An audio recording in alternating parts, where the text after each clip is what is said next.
Magsisilbisa ng mga silid-aralan para sa halos 200 elementary student ang school building na ito sa Cabiao, Nueva Ecija. Pero hanggang ngayon, hindi ito mapakinabangan dahil ang gusali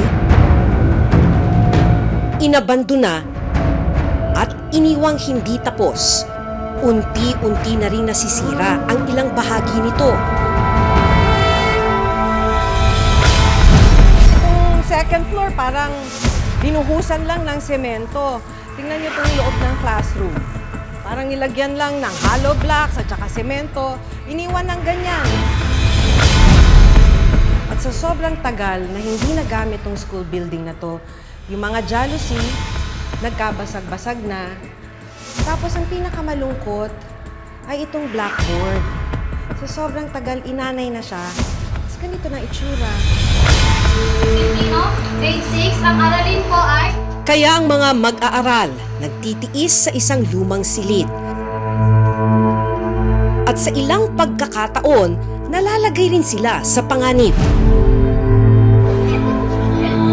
Kinailangan na nilang tumulay sa mga upuan dahil ang kanilang classroom inabot na ng baha. Nasa public school na nga sila, tapos ganito pa yung gagawin nila sa mga bata. Paano magiging pag-asa ng bayan ng mga kabataan nito kung kukuhanin nila yung pangarap nila ng dahil lang sa kanilang pansariling interes? Yun ang lulubog sa pangarap ng aming mga bata dito sa Cabiao Central School.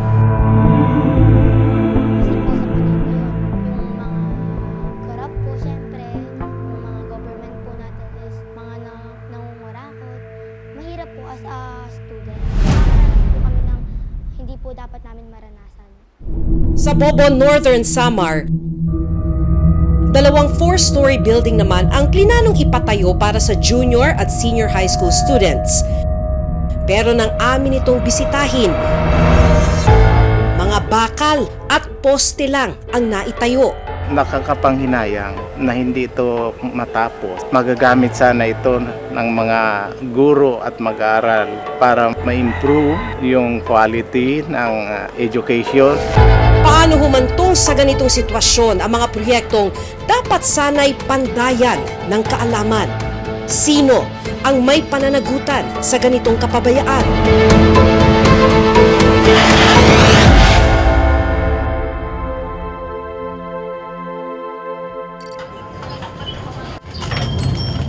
Alas 6 ng umaga, maagang naghanda ang 12 taong gulang at grade 6 student na si Princess.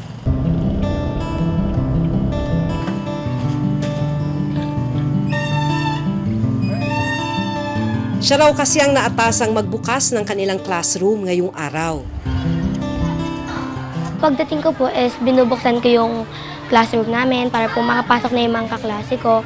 Kukuha po ng walis sa diban para po makapaglinis na. Pagdating sa silid-aralan, sandaling naglinis si Princess bago dumating ang kanyang mga kaklase. Pagpatak ng alas 7 ng umaga, oras na para magsimula ang kanilang klase. Mga batas ng bansa at pangkin. Habang nagtuturo ang kanilang guro na si Teacher Arlene, kapansin-pansin na hirap sa pakikinig at pagkilos ang ilang mag-aaral. Siksikan sila talaga. Siguro para na kaming sardinas dyan. Dahil kulang sa silid-aralan ng kanilang eskwelahan, sa lumang school building na ito nagkaklase ang section ni na Princess sa grade 6. Pagdating naman, pag yung mga, naman yung mainit, ayan, hindi na. Minsan kasi talagang hindi mo na kahit na may electric fan ka, yung init talaga umaano na sa loob ng classroom namin. Siyempre, mga na yan, dalagat binata na yan. Ang pinagtsatsagaang silid-aralan ng mga estudyante, unti-unti na ring nasisira. Pero bukod sa masikip at lumang silid-aralan, baha na naman po. Ay, nako. pinapasok kasi ng tubig ang kanilang classroom. At sa ilang pagkakataon, mas tumataas pa raw ang tubig sa loob ng school compound. Gaya na lang ng nangyari nito lang Oktubre.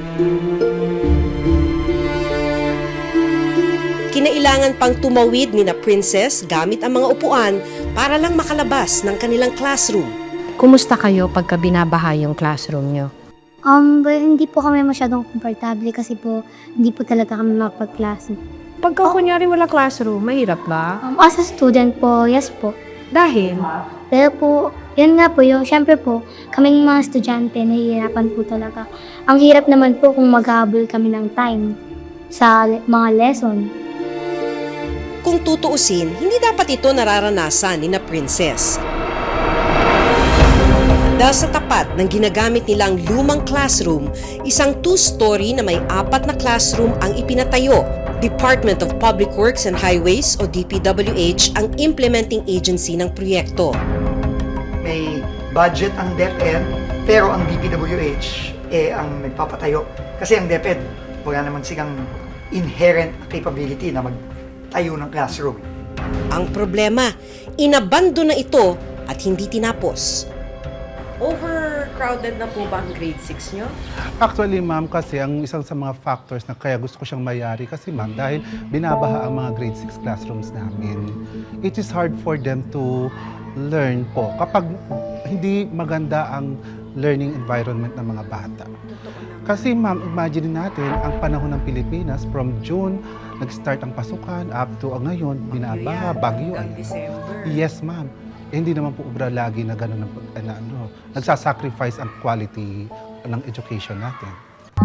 Ayon sa project profile ng school building na ito na nakuha ng reporter's notebook mula sa transparency portal ng DPWH, ang contract cost ng school building ay higit 8.5 million pesos.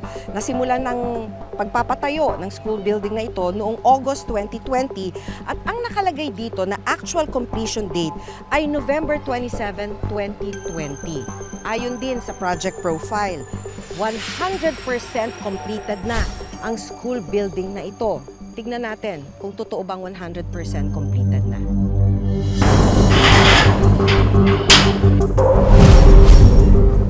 Itong second floor parang binuhusan lang ng semento. Tingnan nyo itong loob ng classroom. Parang nilagyan lang ng hollow blocks at saka semento. Iniwan ng ganyan. Wala man lang blackboard. Itong butas na to, dapat ito bintana. Isang butas lang sa pader na malaki, ganun din dun sa kabilang side ng classroom. Hindi na nilagyan ng bintana, wala ring mga pintuan. At ito ang dahilan kung bakit may harang dun sa may hagdanan paakyat sa second floor.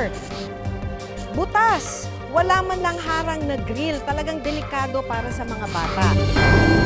Malino na hindi ito tapos, kaya nakapagtataka kung bakit idineklara itong 100% completed. Naiinis ako, hindi dapat ito ang nararamdaman ng mga kabataan. Nasa public school na nga sila, tapos ganito pa yung gagawin nila sa mga bata.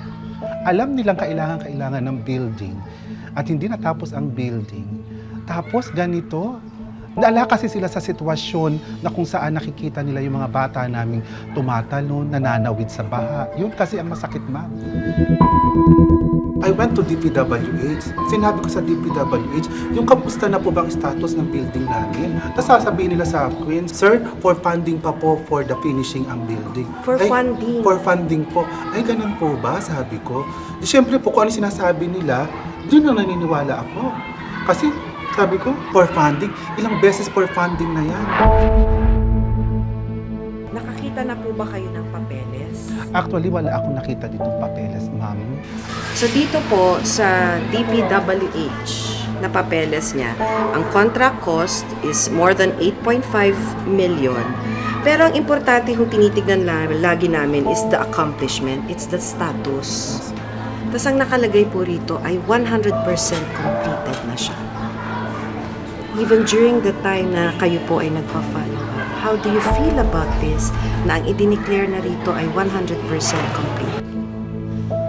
Nakakalungkot lang po. Sabi ko nga, bakit nila pilit inaagaw yung kinabukasan ng mga mag-aaral ng Cabiao Central School? Ano pa po ba ang ayaw nila? Bakit po ni-report nila ng ganyan samantalang ito po ang building? Kitang-kita ng dalawang mata natin na hindi tapos ang building. Kumuha ka ng maliit, kumuha ka ng malaki pag nanakaw ka pa. Dahil hindi natapos ang school building na ligtas sana ang nagagamit ng mga estudyante, malaki raw ang naging epekto nito sa pag-aaral ng mga bata. Ano pong napansin nyo na dahil ganyan yung sitwasyon ng mga grade 6, nadidelay ba yung kanilang learning?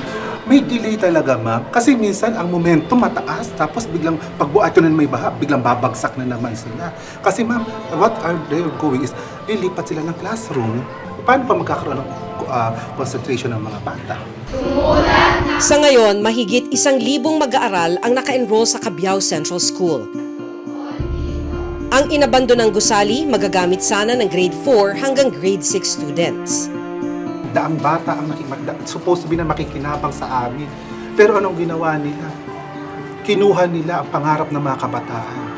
Paanong magiging pag-asa ng bayan ng mga kabataan nito kung kukuhanin nila yung pangarap nila na mabigyan isang magandang bukas ng dahil lamang sa kanilang sariling interes, pansariling interes. Yun ang lulubog sa pangarap ng ating mga bata dito sa Cabiao Central School. So pag nakikita mo tong school building ninyo, na sana dito kayo. Pag po nakikita ko to is naiinis, nagagalit, nalulungkot, ganun po. Bakit ka naiinis? Ba't ka nagagalit?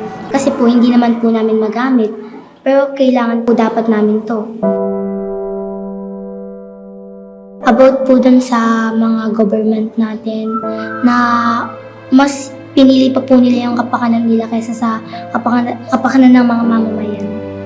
Partikular sa mga estudyante. Dahil Ako. sa inyo. Yung government po, dapat po mas unahin nila yung bayan kaysa po sa sarili nila kasi po sila po yung namamahala. Alas 5 ng hapon, oras na ng uwian ni na Princess. Pero imbis na dumiretso sa bahay, pupunta muna siya sa kanilang maliit na karinderya sa Arayat, Pampanga. Na halos kalahating oras ang layo mula sa kanilang paaralan. Kailangan niya raw kasing tumulong sa pagtitinda. Pero habang wala pang customer, sinulit ni Princess ang oras para mag-ensayo sa kanyang sasalihang storytelling contest sa school. Gagawa po ako ng story. Pilipino po. Ginagawa ko po yung best ko para po manalo. Siyempre para po sa school ko, sa section namin. Pagpatak ng alas 7, unti-unti nang dumarating ang ilang customer. Kaya saglit na tinigil ni Princess ang pagpapractice para tumulong sa pagsuserve ng pagkain. Proud ako, ma'am, sa anak ko. Sa sipag niya sa pag-aaral, tapos tumutulong po sa akin. Binibigay po niya lahat ng best niya para mapakita niya sa akin na yung ginagawa ko sa kanya, sinusuklian po niya. Kwento pa ng kanyang ina na si Lynn Rose. Sa 4 na magkakapatid, si Princess lang ang nakapagpatuloy sa pag-aaral. Sabi naman po niya, gusto niyang makapagtapos. Kaya mama ko, nagpursige na magbukas para sana po swertihin nang mapatapos ko siya. Ano bang gusto mong maging paglaki mo? Yung dream ko po is a lawyer. Oh, you'll be a good lawyer, actually. You want to be a lawyer. Bakit? Gusto ko pong ipagtanggol yung bayan, yung mga tao. Good job! Gusto mong ipagtanggol. Bakit kailangan nilang ng tagapagtanggol sa ngayon, sa tingin mo? As a student po, syempre po baka hindi po namin makamit yung dreams talaga namin. Hindi po namin masuklian yung mga magulang namin. Hindi po namin matupad yung kung ano yung gusto namin. Dahil? Dahil po sa ganito, sa sitwasyon natin ngayon, sa mga nangyayari ngayon dito sa bansa natin. Para malaman kung bakit hindi natapos ang building sa eskwelahan ni na Princess, hinanap namin ang kontraktor ng proyekto, ang EBT Builders. Sa nakasaad na address sa dokumento mula sa DPWH, natuntun namin sa San Fernando, Pampanga ang opisina ng kumpanya. Nakaharap namin ang nagpakilalang owner pero hindi siya nagpaunlak ng panayam. Pero sa dokumentong ibinigay niya sa reporter's notebook, nakasaad na satisfactorily completed na raw ang proyekto noong November 2020 ayon sa isinagawang inspeksyon ng DPWH at DepEd noong December 2020. Ipinakita rin namin sa Department of Education o DepEd ang nasabing dokumento. Talagang nakakalungkot. Ang nakikita kong ibig sabihin nito is yung program of works is hanggang dun lang pala talaga. Kumbaga yung kontrata ay na-satisfy, kaya satisfactorily completed. Kaya lang yung actual inaasahan ng owner, which is DepEd, na deliverable ay hindi na gawa. Alam mo, naaral na mabuti yan sa end ng DepEd. As we have to deal with multiple agencies sa implementation, minsan we lose control on the costing. Kailangan ko po mag-call out dahil yung mga nararanasan po namin na grade 6 is hindi na talaga maganda. Nahihirapan na po talaga kami. Hindi na po talaga kami komportable. Kaya kailangan na po talaga namin magawa yung building na yon at sana naman po talaga maisagawa na. Particularly for these buildings that are unfinished, kumbaga yan ang low-hanging fruit. Kasi nandyan na yan, may site na, sinimula na, kaya madali na lang, tapusin na lang natin para magamit na, most importantly. No? At agad-agad, within 6 months, 8 months, tapos ka agad yan.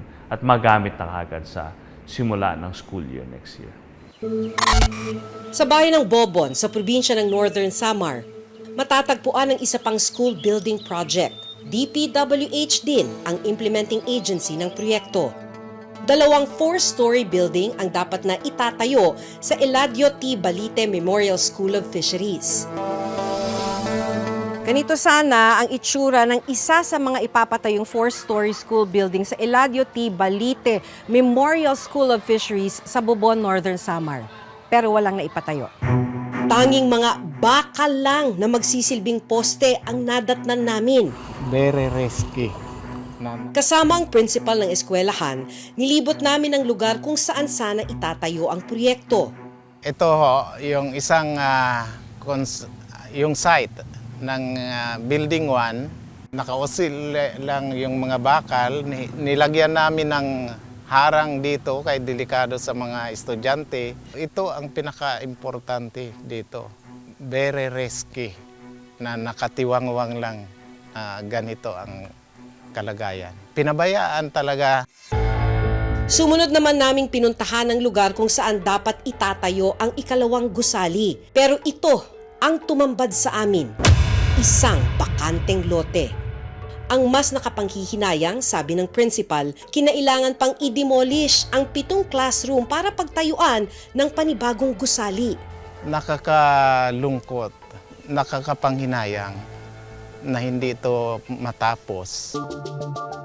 Sa dokumentong nakuha ng reporter's notebook mula sa DPWH, ang 2 school building project sa Eladio T. Balite Memorial School of Fisheries ay bahagi ng 3 proyekto ng DPWH na may kabuuang halaga na mahigit 42 million pesos. November 2019 naman ang original expiry date. Steven Construction at On Time Builders Inc. naman ang mga kontraktor ng proyekto. Pinadalhan namin ng sulat ang 2 kontraktor para kunin ang kanilang panig. Pero hanggang ngayon, wala silang sagot sa amin. Yung project started 2018 and then because of pandemic na pause. Tapos in 2023, when they were prepared to build it again, napakamahal na. Hindi na kaya ng budget. Kaya naman naging terminate na mutually ng DPWH at ng DepEd. Sa pinakahuling datos ng Department of Education, mahigit 165,000 ang classroom backlog sa buong bansa. At kapag hindi raw ito agad natugunan, posibleng umabot pa sa 200,000 ang kakulangan ng silid-aralan sa taong 2028. Para mabawasan ang backlog, tinarget ng pamahalaan na magpatayo ng karagdagang 1,700 na silid-aralan. Pero ang problema, sa bilang na yan, 22 classrooms lang ang natapos ng DPWH.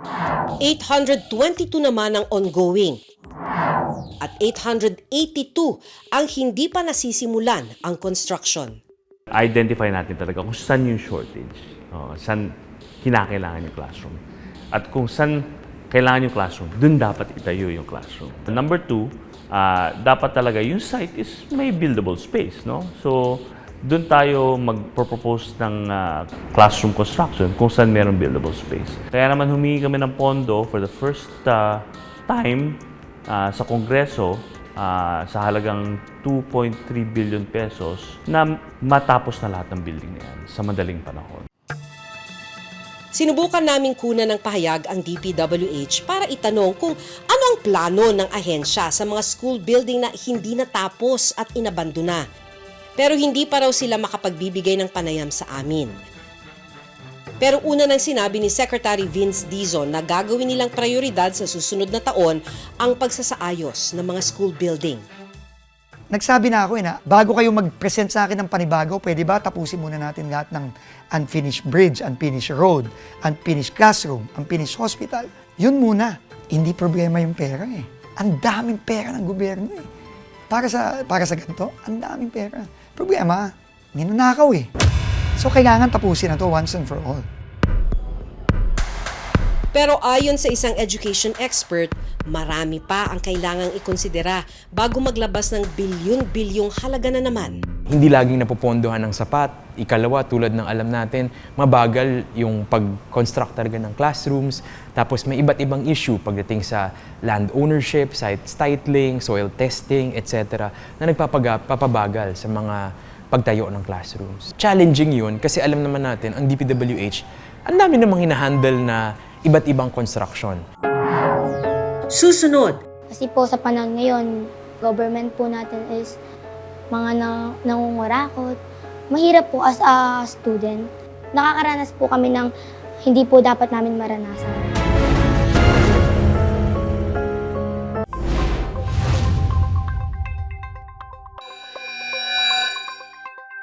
ang DepEd may nakikita na rin daw na paraan para mas mapabilis ang pagpapagawa ng mga karagdagan pang classroom sa buong bansa. We are trying to engage, not only monitor it ourselves as a department, but even private sector, civil society, to help us monitor the construction of the classroom. Number 2, use multiple modalities, be transparent, and involve as many parties as we can.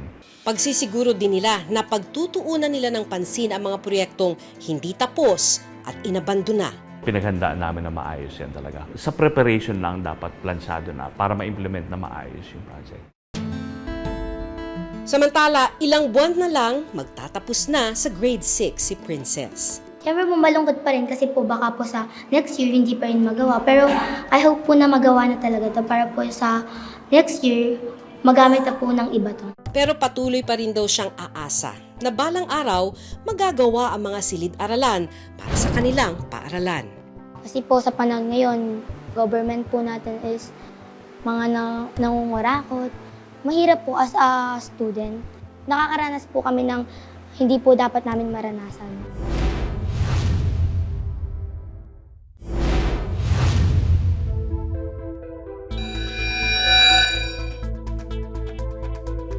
Hanggang ngayon, daang libong silid-aralan pa rin ang kulang sa buong bansa. Kaya marami pa rin mag-aaral ang nagtitiis sa mga luma at masisikip na silid. Kaya nakapanghihinayang na may mga school building na hindi tapos, inabandona at iniwang nakatiwangwang.